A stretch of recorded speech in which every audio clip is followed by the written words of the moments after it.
kerap disapa dengan CBD. Selamat pagi Pak CBD. Selamat pagi Dinda Rahmat. Tapi kita sapa dulu sahabat Koran Seruya, netizen dimanapun berada. Kita berharap kebersamaan kita hari ini bisa membawa manfaat yang positif dan aktivitas berjalan lancar.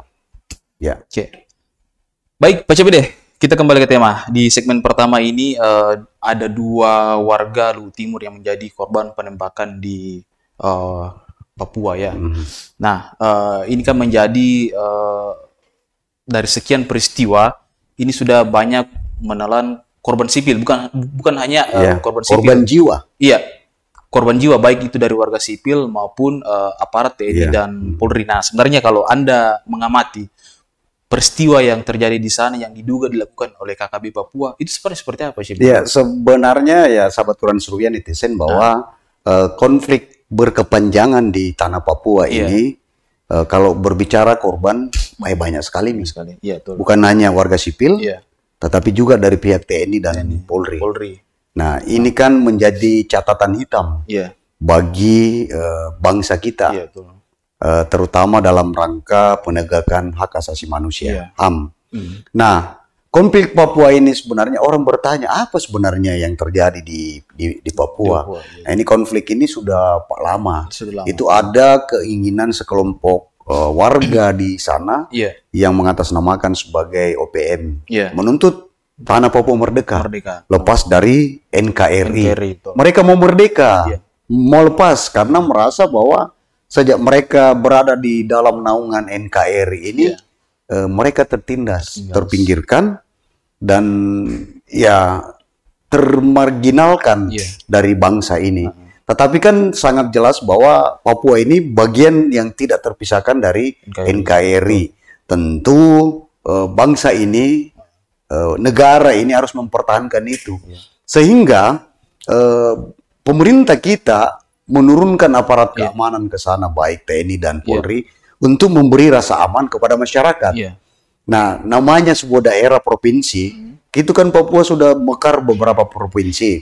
Itu tentu banyak perantau, termasuk dari Sulawesi Selatan paling banyak dalam. Dan kalau kita kaji datanya, kebanyakan warga sipil yang menjadi korban itu datangnya dari etnis Toraja dan Luraya. Nah, yang terbaru ini Pak CBD bahwa dua korban yang menjadi penembakan adalah Efraim 39 tahun dan Abineno 64 tahun. Asal Lutim. Ya, dua korban ini kita sampaikan dulu bela sungkawa dari segenap kru Koran Seruya TV. Semoga arwah kedua almarhum ini diterima di sisinya dan keluarga bisa bersabar menerima cobaan ini. Nah, Efraim dan Abineno ini dua perantau, dua pekerja asal Mangkutanah tepatnya, yang sudah merantau beberapa tahun di Papua Tengah, di Papua Pegunungan. Nah, mereka ini di sana bekerja sebagai penebang pohon atau disebut di sana sebagai tukang senso. Nah, saat mereka bekerja di sebuah hutan, mereka diserang. Kejadiannya sebenarnya kalau kita melihat informasi dari pihak keamanan, baik dari TNI dan Polri, sadis ini. Salah satu korban itu kita tidak terinci dengan jelas siapa korbannya, Efraim atau Abineno. Ada yang dipenggal kepalanya setelah ditembak. Sempat tersiar kabar bahwa hanya satu korban. Satu korban lainnya itu melarikan diri, tapi ternyata juga meninggal. Nah, kedua korban ini menjadi korban keberingasan dari diduga KKB. Nah, pihak kepolisian sebenarnya sudah memperjelas identitas pelaku. Bahwa mereka dari kelompok OPM yang dilabeli KKB. Nah, alhamdulillah kedua korban ini kerjasama berbagai pihak termasuk kerukunan keluarga Luraya di sana dan pihak kepolisian memulangkan jenazah kedua korban dan tiba di kampung halaman sudah dimakamkan. Ya, Pak CBD, tapi yang menarik tadi Anda sempat singgung persoalan HAM. Nah, apakah dari peristiwa ini dapat dikatakan bahwa ada indikasi pelanggaran HAM oleh kelompok bersenjata? Iya, kalau kita lihat kan pembunuhan itu sadis. Pembunuhan itu sadis, apalagi kan warga sipil. Mereka yang sementara mencari nafkah, mencari nafkah, Ah, kemudian ditembak, dipenggal, itu kan bentuk pelanggaran HAM. iya, iya. Dan pertanyaanmu ini sedikit menjebak. Karena kenapa? Iya. Menteri Hak Asasi Manusia sekarang orang Papua. Oh, Bang, iya, iya. Siapa? Nah, kita berharap bangsa ini Ah, yang telah membentuk Iya, iya, satu kementerian hukum dan HAM iya. Heeh. mesti serius menyikapi Serius. persoalan HAM ini HAM. di sana. Kemudian Iya. aparat TNI dan Polri memberikan jaminan keamanan. Iya. Karena ya seperti Iya. yang Dinda Rahmat sebut tadi bahwa korban di sana sudah banyak Iya. dan rata-rata warga sipil. Warga sipil. Nah, 1 bulan yang lalu ada korban dari Toraja, iya.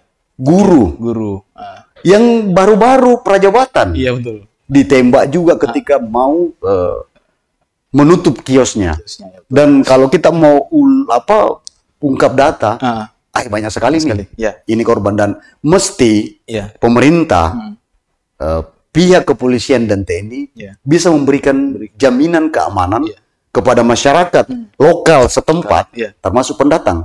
Yang kedua, yang harus dilakukan pemerintah adalah penegakan hukum. Iya. Cari pelakunya, sanksi tegas. Ah, Karena ini bagian daripada tindakan kriminal. Iya. Walaupun ya boleh kita bilang ini adalah gerakan yang menuntut kemerdekaan. Iya. Tapi kita berbicara bangsa ini. Iya. Papua apapun, tanah Papua itu bagian dari NKRI. Tidak boleh ada orang seenaknya main hakim sendiri. Nah, Pak CB, menurut analisa hemat Anda, sebenarnya apa yang menjadi latar belakang sehingga kasus serupa yang di Papua itu masih terus bergulir sampai hari ini, atau masih sering terjadi sampai Ya, hari ini? ini kan sebenarnya itu tadi. Ya. Mereka menuntut merdeka, Merdeka. Nah, lepas dari NKRI. Iya. Tapi kalau menurut hemat Anda, apakah Anda sepakat bahwa dengan Papua lepas dari NKRI? Nggak Atau bisa dong. Ini atau harus seperti apa? harga diri bangsa. Iya. Ini kan sudah bagian daripada NKRI.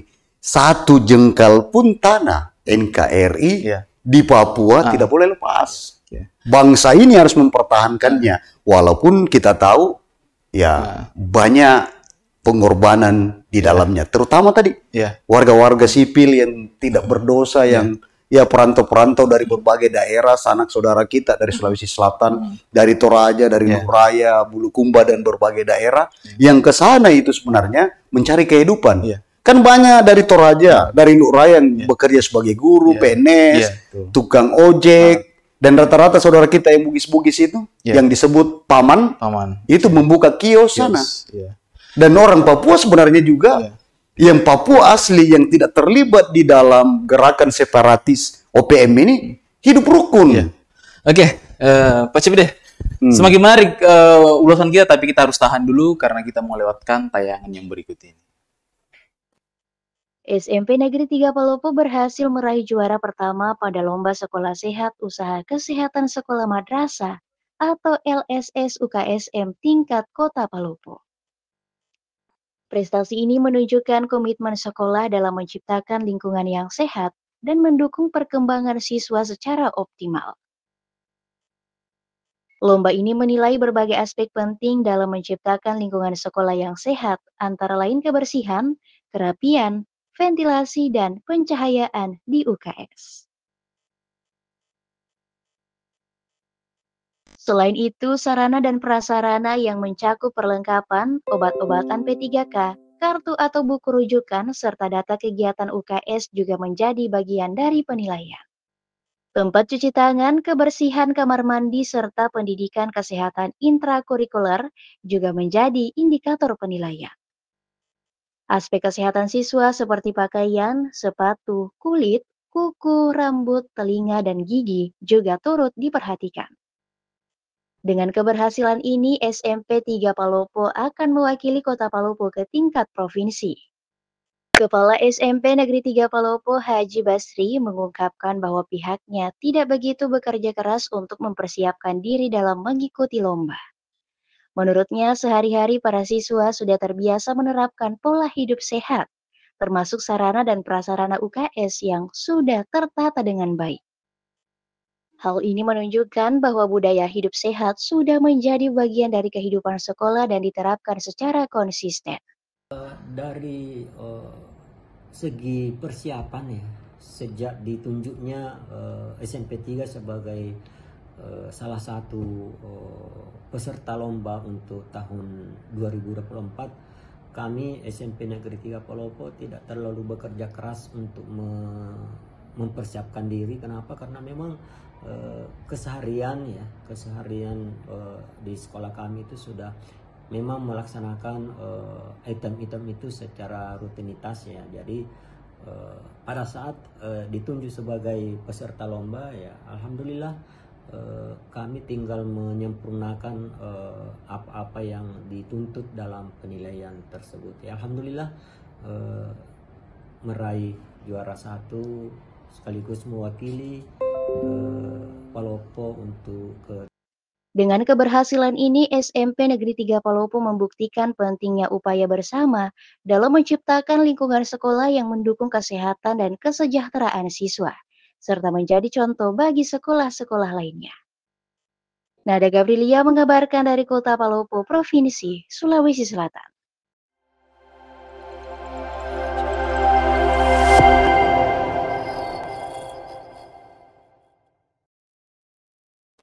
Terima kasih pemirsa yang masih setia bersama kami di Ngobrol Seru Koran Seru ya hari ini. Coba deh, kita kembali ke tanah Papua. Anda tadi sempat menyinggung persoalan hak asasi manusia di sana. Nah, saat ini kan yang menjabat sebagai Menteri Hak Asasi Manusia adalah Natalius Pigai, yang juga merupakan seorang putra asli Papua. Nah, bagaimana kemudian Anda melihat penunjukan seorang Pigai yang kemudian dituntut untuk menegakkan hak asasi manusia yang ada di Papua? Ya. Sebelum saya jawab ini, Dinda Rahmat,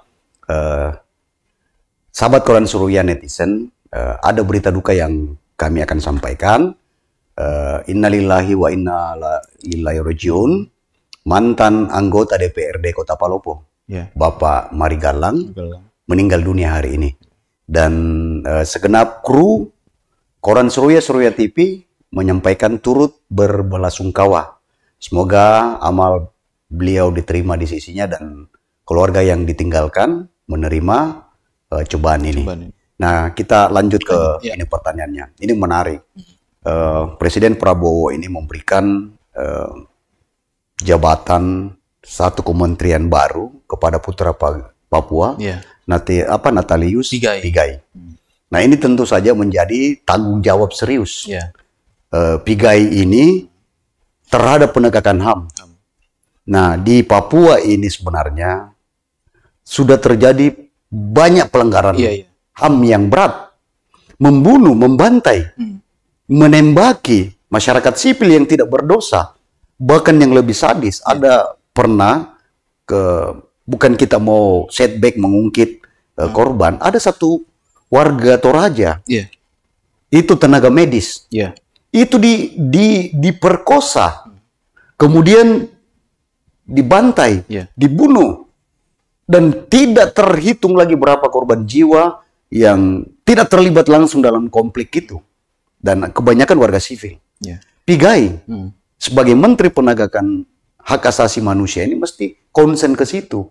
Jangan mikir dulu berbicara penegakan HAM yang terlalu jauh, mengurusi misalnya internal negara lain. Negara mau dulu, tanah Papua mau dulu. Kalau terjadi pelanggaran HAM, harus ada dong ketegasan. Kenapa berulang-berulang ini konflik? Karena tidak ada kejelasan, tidak ada penegakan hukum, tidak berjalan ini HAM. Pigai ini kan boleh dibilang sejak ditunjuk menjadi menteri kan banyak juga kontroversialnya. Salah satu menteri yang awal-awal ini belum bekerja dengan bagus sudah minta 20 triliun. Bahwa saya punya ini anggaran harus ditopang 20 triliun. Terakhir dia juga dengan entengnya berbicara, saya ini 13 tahun menjomblo dan punya 3 pacar. Nah, Pak Cepi deh, kita gali lebih dalam. Natalius Pigai kan dilantik oleh Presiden Prabowo sebagai Menteri HAM itu pada tanggal 21 Oktober 2024. Nah, dalam perjalanannya, apakah sampai sejauh ini seorang Pigai ini sudah mampu menuntaskan pelanggaran-pelanggaran HAM?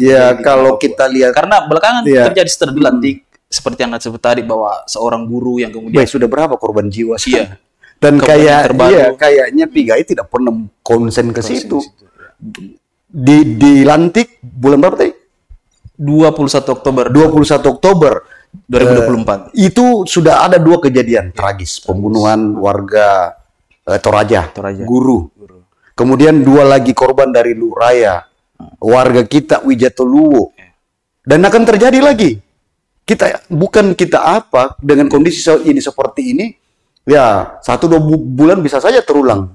Ada korban jiwa lagi dari warga sipil. PGI belum melakukan aksi nyata, action, bagaimana melihat pelanggaran HAM di daerah asalnya sendiri. Ini tantangan, ini tanggung jawab yang dipikul PGI. Dan alhamdulillah Presiden kita, Bapak Prabowo ini konsen ke situ, semua lini. Dia tegas bahwa apapun itu, termasuk pelanggaran HAM, wajib ditindak tegas, serius. Ya, Natudis PGI. Ya. Oke, baik, coba deh kita tahan sejenak karena kita akan kurang paham. ada. Kita sudah dikode sama tim kreatif. Ya, lanjut. Ada tayangan yang mau lewat berikut ini. Kota Palopo kini menjadi salah satu daerah yang mulai familiar dengan maraknya tren kuliner mantai. Hidangan asal Jepang yang terkenal dengan rasa gurih dan creamy semakin digemari oleh masyarakat Indonesia. Salah satu pelaku usaha yang berhasil menangkap peluang ini adalah Andi Adelia Putri, yang akrab disapa Adelia, mulai memperkenalkan merek usahanya Yummy Dimsum Mantai pada bulan Oktober 2024 lalu. Sebelumnya, makanan miliknya ini hanya berlaku pre-order saja. Namun melihat permintaan pelanggan yang cukup antusias menggerakkan Adelia untuk membuka gerainya di lapangan Pancasila. Dengan memilih lokasi yang cukup strategis, Adelia mengusung konsep kuliner modern yang terjangkau, Yummy Dimsum Mantai, menawarkan berbagai varian mantai yang cocok dengan lidah lokal. Banyak resep yang saya cari, cuman belum ada yang cocok. Jadi saya gali sendiri resepnya, cari sendiri resepnya, dan alhamdulillah sudah ketemu dan banyak disuka. Pertama kali memang buka di Pancasila? Pertama kali saya buka itu sistemnya OpenPO. Jadi kita buat di rumah setelah ada pesanan yang masuk. Dan lama-kelamaan ramai jadi buka di Pancasila. Adelia saat ditemui di sela-sela kesibukannya mengatakan jika dirinya melihat peluang ini karena mantai sudah sangat populer di luar negeri. Banyak orang Indonesia khususnya di Palopo tentu penasaran dengan rasanya. Inilah yang membuatnya tertantang untuk menghadirkan mantai yang tidak hanya lezat tetapi juga ramah di kantong. Untuk varian menu sangat bervariasi. Seperti original mantai seharga Rp28.000, spicy mantai dan cheese mantai di harga Rp30.000, mix mantai Rp32.000 dan party box dengan harga Rp85.000. Yummy Dimsum Mantai terjual sebanyak 60 hingga 70 box setiap hari pada weekdays.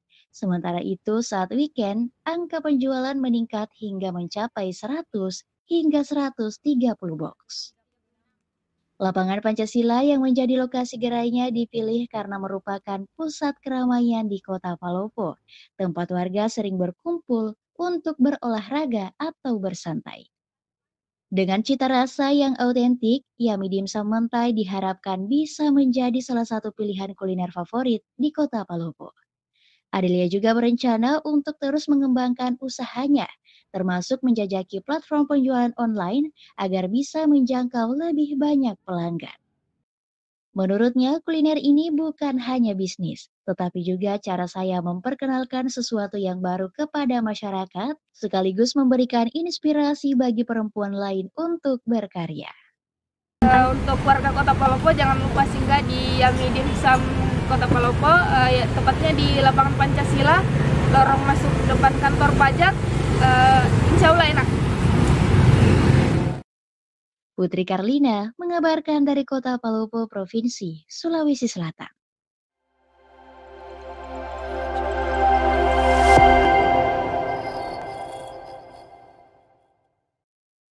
Baik, terima kasih pemirsa. Baik yang Anda sedang kerja di jalan ataupun sekedar rebahan, tenang saja. Kami setia menemani Anda di ngobrol seru di Koran Seruya hari ini. Kita masuk ke segmen yang kedua, bantuan PKH di Kota Palopo ini diminta untuk tepat sasaran sampai kepada penerima manfaat. Iya. PKH ini adalah program Keluarga Harapan. Iya.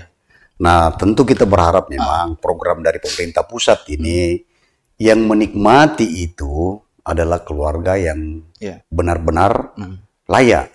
Dan data dari Dinas Sosial tahun ini tuh sebanyak 6.000 lebih. Iya. 6.000 lebih kepala keluarga yang sudah menerima bantuan PKH dari pemerintah. Ya, ini program PKH ini salah satu program pemerintah pusat yang sangat pro kepada masyarakat. Karena ini manfaatnya sangat luar biasa, Rahmat. Ini PKH ini mulai menanggung wanita ibu yang hamil. Orang masih hamil itu saja sudah ditanggung itu satu keluarga. Nah, sehingga memang diharapkan program PKH ini, program Keluarga Harapan ini tepat sasaran. Keluarga yang benar-benar berhak mendapatkan itu. Jangan ada kepentingan-kepentingan lain, seperti kan banyak yang masyarakat yang menilai, sebenarnya saya pantas menerima PKH karena saya tidak ada kaitan hubungan dengan RT, apalagi lurah, tidak dapat kasihan. Ada orang yang tidak layak sebenarnya, mampu secara finansial dapat. Dan ada juga berbagai kepentingan-kepentingan. PKH ini dipolitisir.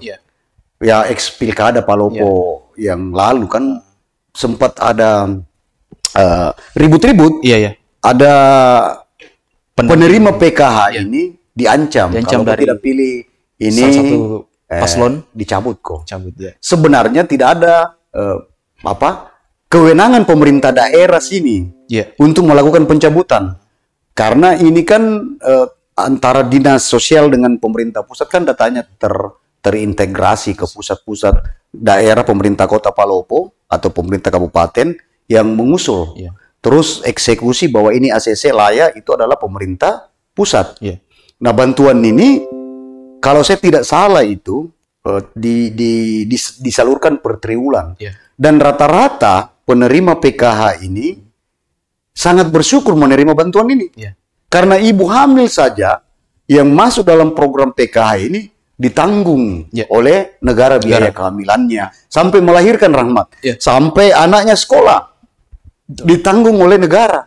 Alangkah indahnya, nikmat apa lagi yang tidak bisa kita syukuri. Dan ya pemerintah juga dong.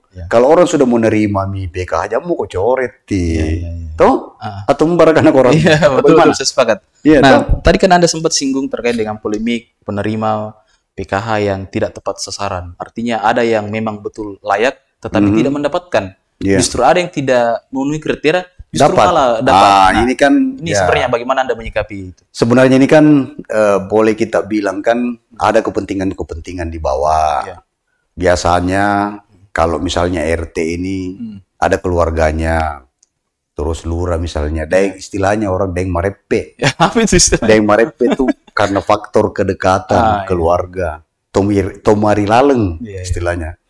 Nah, mesti memang ada proses pengusulan yang begitu pemerintah daerah mengusulkan ke pusat, mestinya ada verifikasi. Kan ada pendamping sebenarnya, ada pendamping PKH. Tapi hanya saja kerap terjadi penyelewengan sampai pada wilayah pendamping. Nah, sehingga imbasnya tadi seringkali dijadikan sebagai bahan politisasi. Nah, kalau misalnya dananya itu sebenarnya susah untuk diselewengkan karena by transfer langsung ke rekening penerima. Yang bermasalah itu biasanya itu tadi penerima PKH ini kadang diintimidasi. Apalagi ya dalam kaitan-kaitan politik, event-event politik biasanya seperti itu. Dan itu bahkan terjadi di Kota Palopo kemarin. Ada ribut-ribut kemarin. Jelang pilkada, ribut-ribut. Dan kalau saya tidak salah ada catatannya masuk ke Bawaslu. Ada beberapa pendamping PKH yang kan ada grupnya. Di situ kau ini tak. Kalau tidak pilih ini dicoret. Nah, ini kan orang sudah terdaftar di pusat, masa kok mencoret? Kan seperti itu. Mestinya pemerintah dimanapun, terutama pemerintah Kota Palopo, melalui dinas sosial memberikan perlindungan Iya. terhadap para penerima PKH yang sudah menikmati manfaat PKH ini. Betul. Kan seperti itu. Iya. Tapi apakah menurut Anda CBD dengan adanya bantuan PKH ini itu betul-betul memberikan taraf hidup atau yang layak terhadap masyarakat, ataukah hanya dengan adanya PKH ini justru malah menina bobok ke masyarakat? Jangan bisa kerja deh karena ada dibantu PKH seharap. Ya, ini kan tujuan daripada program-program sosial pemerintah pusat ini sebenarnya bagaimana pemerintah pusat membantu masyarakat dari segi persoalan ini keuangan. Ini kan program PKH ini muaranya bagaimana satu keluarga itu sehat, terpenuhi gizi, terpenuhi apanya. Karena kalau kita melihat eksistensi dari PKH ini kan orang dari hamil, orang sudah dijamin gizinya, terus melahirkan sudah dijamin, dan anaknya sekolah itu juga sudah mendapatkan perlindungan biaya dari pemerintah pusat. Nah, mensinkronkan pertanyaan Rahmat tadi bahwa memang orang yang sudah menerima program ini mesti dong ada asas manfaatnya, harus ada perbaikan, harus ada peningkatan. Kalau misalnya kau terima PKH atau program sosial lainnya, tahun ini kau A, tahun depan kau tetap A, tahun berikutnya kau tetap A, tidak ada perubahan, itu kan tidak berhasil itu program. Toh, mestinya ada peningkatan. Kalau ya boleh dibilang kalau tahun ini kita minus-minus, tahun depan itu ya jamu ke minus, paling tidak naiklah sedikit. Nah, ini mesti mendapat evaluasi dari pemerintah bahwa program ini perlindungan, sebenarnya ini perlindungan sosial, jaminan sosial pemerintah, apakah itu pusat, provinsi, dan daerah terhadap masyarakat yang dianggap tidak mampu, atau ada istilahnya keluarga saya lupa istilahnya itu, yang memang perlu mendapatkan jaminan sosial, perlindungan sosial dari pemerintah. Karena kalau program-program sosial ini kan bukan hanya PKH, ada Rastra, Beras Sejahtera, ada Raskin, ada lagi itu yang dana kes yang dibagi juga itu, apa istilahnya dulu itu yang di kantor pos. Itu juga banyak sekali program-program pemerintah pusat yang mesti ketika menerima program itu harus ada, sejalan pertanyaanmu tadi, harus ada perubahan. Toh? Nah, juga dievaluasi, Rahmat.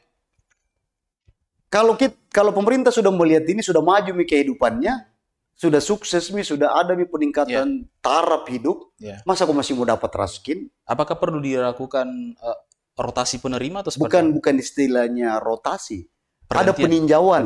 Oh, ini sudah layak, sudah maju toh? Ya, dialihkan ke orang lain lah. Masa sudah misalnya sudah sukses, sudah dari segi taraf hidup sudah meningkat, masa masih mau menerima? Ada evaluasi.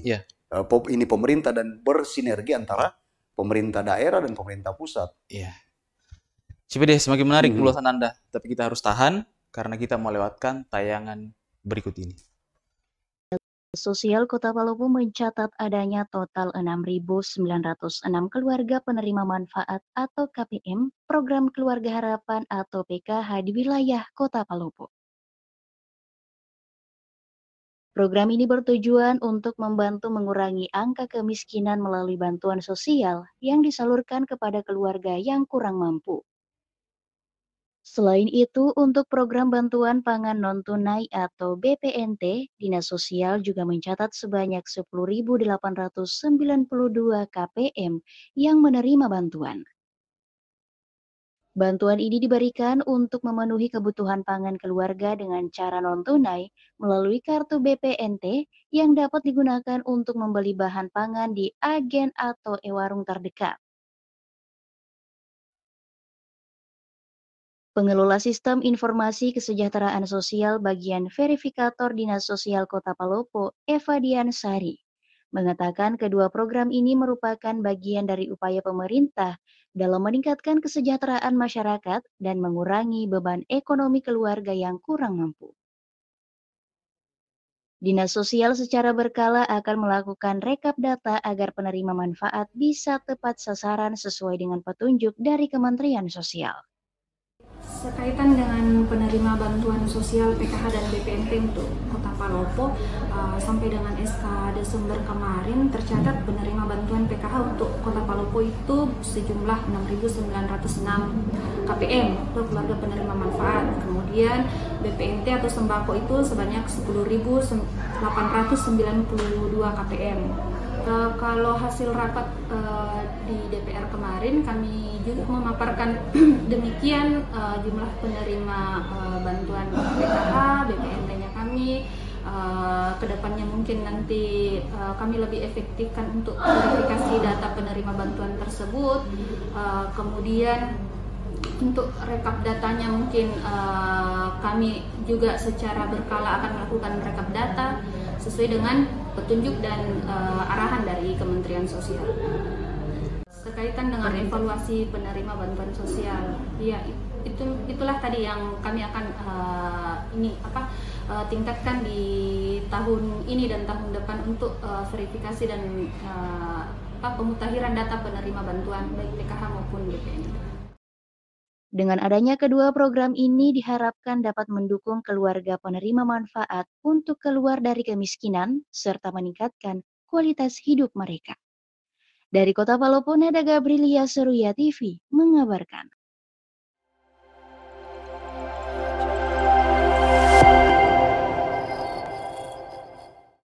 Ya, terima kasih. Kami kembali ke tema pembahasan. CBD, kita masih ada waktu sedikit ini. Ya, sekarang di Kota Palopo ini yang lagi banyak mendapat perhatian publik terkait dengan sidang DKPP terhadap 3 anggota KPU Kota Palopo di Jakarta kemarin. Ya, dan Bawaslu. Ya, dan 2 komisioner Bawaslu. Nah, bagaimana Anda melihat jalannya sidang? Ya, oke, sahabat Koran Seruyan netizen. Saya tidak perlu terlalu banyak berkomentar soal ini karena ya publik bisa menilai. DKPP kan live streaming kemarin termasuk Seruya TV menyadur itu.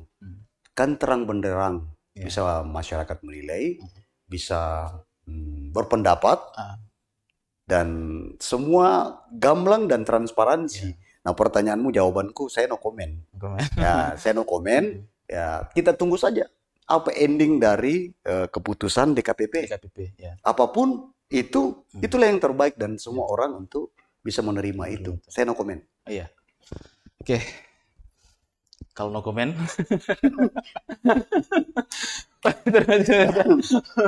CBD enggan berkomentar soal sidang DKPP. Nah, dengan demikian, pada akhirnya kita sudah tiba di penghujung segmen. Waktu yang mengawali, waktu juga yang mengakhiri. Sabar dulu, Di. Ada saya mau sampaikan.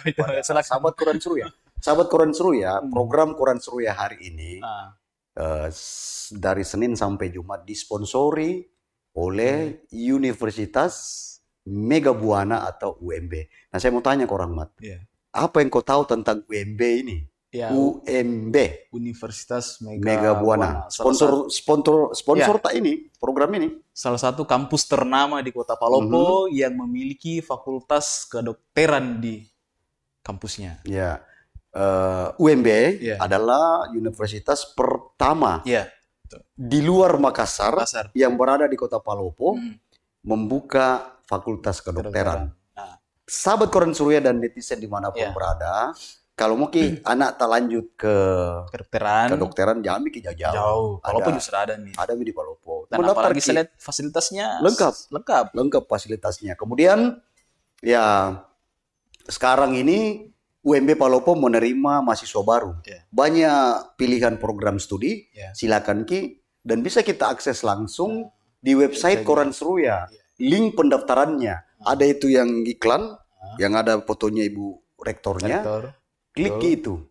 Begitu diklik, langsung kita tersambung ke website panitia penerimaan mahasiswa baru UMB. Ya, saya kira seperti itu, Dinda Rahmat. Ya, baik, terima kasih CBD sudah hadir membersami kita di studio hari ini. Saya ulang kembali, waktu yang mengawali namun waktu juga yang mengakhiri. Terima kasih pemirsa sudah menyaksikan ngobrol seru Koran Seruya hari ini.